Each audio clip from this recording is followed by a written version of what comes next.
is like, honestly, now that I'm an independent contractor and I go to people's homes and I do house calls, I don't really get like harassed as much as I did in spas. Like in a spa, I've gotten, in like the 2 years that I worked at spas, I've got harassed, I would say like 6 times.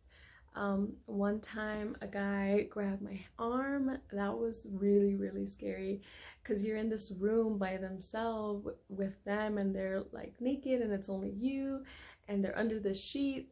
Obviously they're covered, but still it's like, it's really weird to have like this stranger just grab your arm and be like, oh, I like what you're doing to me or something like that. Like, oh, let me do it to you. It's like, whoa, dude.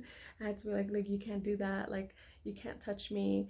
And in school, we have a way to learn like what not to do, how to read a client when they start to getting more and more like dangerous situation. And then when we read the signs, we're able to like get out of there. So another time a client was like, kept touching his private parts and kept moving like his private parts around, and I was just like, oh no, no, no, no, no, like you cannot do that. And I just felt so awkward, like I didn't even know what to do. And at the end I let the management know and they're like, okay, next time you could just leave the room, like you don't even have to finish the massage. I was like, oh thank God, because I seriously don't want to have to go through that again. And like literally the next day, and this was at Burke Williams, the next day I had another guy. He was like sleeping, snoring, but he was like humping the air with his, like he was just like humping the air. I was like, what is this guy doing? Oh my God. And what I didn't appreciate about the spa world either was that when I went and I talked to the front desk, they were fine. The front desk was fine. But the manager at the time that I worked there, she was just like, when I talked to her later on, she's like, okay, so what happened today? You had like 2 incidences this week. And I go, yeah, you know, oh my God, that's so weird. I've been working long enough, like around 5-6 months, and I had never had anything like that happen to me. And I was really shaken up about it. I didn't like it. I felt really like disturbed. And she was like, really had the, I remember I was so upset that day. She really had the balls to be like, well, how did you massage him? And I go, what do you mean, how did I massage him? And she's like, well, what did you do to his neck? And I go, it doesn't matter what I did to his neck. Like, that's inappropriate and he shouldn't have done that. Like, period. Like, whatever I did or didn't do has nothing to do with him humping the air. Like, that's totally inappropriate and you can't just blame me for it. And I was in so much shock at the time that I was just like, oh my God, I can't believe she literally is telling me this. And like, I was so upset, I like got up and left. And then she went after me, and I went to my room because I didn't want to cry in front of her, and I was crying in my room. And then she came up to me and she's like, what's wrong? And I'm like, what do you mean what's wrong? Like, you're literally accusing me of what did I do when the client was the one who was acting inappropriate? Like, that's not okay. Like, you can't say that you have our backs, and then when an incident happens, you're gonna try to be like, oh, what did you do? Like, I didn't do anything. I didn't deserve that. Like, I didn't deserve your accusations, and I didn't deserve him doing that as I was massaging him, whether or not he remembers if he was sleeping or not. Like, it was very inappropriate.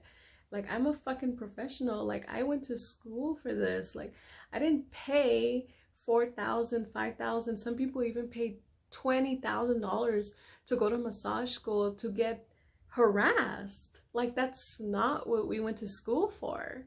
And it's so annoying. The first year I really had to tell people, like, ooh, they would joke, ooh, happy endings, happy endings. And I'm like, no, I am not a prostitute, and I don't have anything against women who are, but I'm not. So don't play around like that with me, because that's not even fucking funny. Like, it really isn't funny.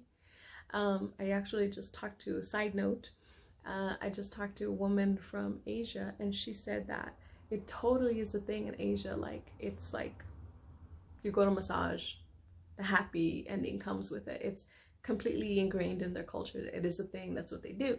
But that's not how it is here. It's not in our culture. And actually, Massage Envy went through a 300 civil lawsuit where they had over 300 cases of people complaining that the massage therapists were being inappropriate and trying to solicit themselves to clients. So that goes to show, and a lot of the massage therapists in Massage Envy are actually from Asia, and that's not allowed here in the United States. So that's another thing that's really not appropriate for over here, and then it just comes to bite all the other professional massage therapists in the ass. And then besides just that, there was just like a lot of drama, a lot of jaded therapists and spas, you know, a lot of negative energy in the break rooms. So we're so tired, we're so exhausted, we're hungry, we become very like you know, exhausted mentally and physically, that all that energy it can become a really ugly vortex. And then people start complaining about how much tips they're making, and how they think they deserve more, and how why that client only tipped me this and that. And I just learned to think like, you know what, whatever a client can give me at the time is what I was meant to have, and I'm grateful for that no matter what. Like, if a client gives me $1 or $2 or whatever, that's not a reflection of my work. That's a reflection of the client's ability to give me that money, and that has nothing to do with my actual work.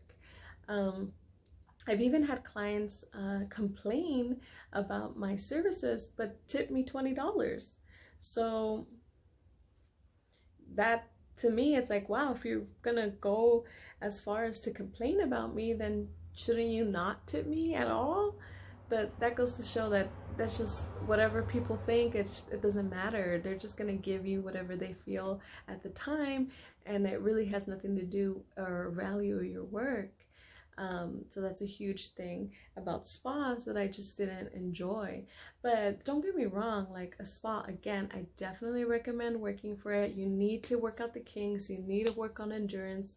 As a beginner massage therapist, you need to be able to tell if this is for you, and a spa really is gonna like teach you that, because you're gonna be working back to back, and it's gonna grow your endurance. It's gonna, if you're in a good place, like for example Burke Williams, although their management sometimes was not up to par, their whole idea and concept of how they groom you and how they work with you, and whatever you need help with, they're willing to be there for you.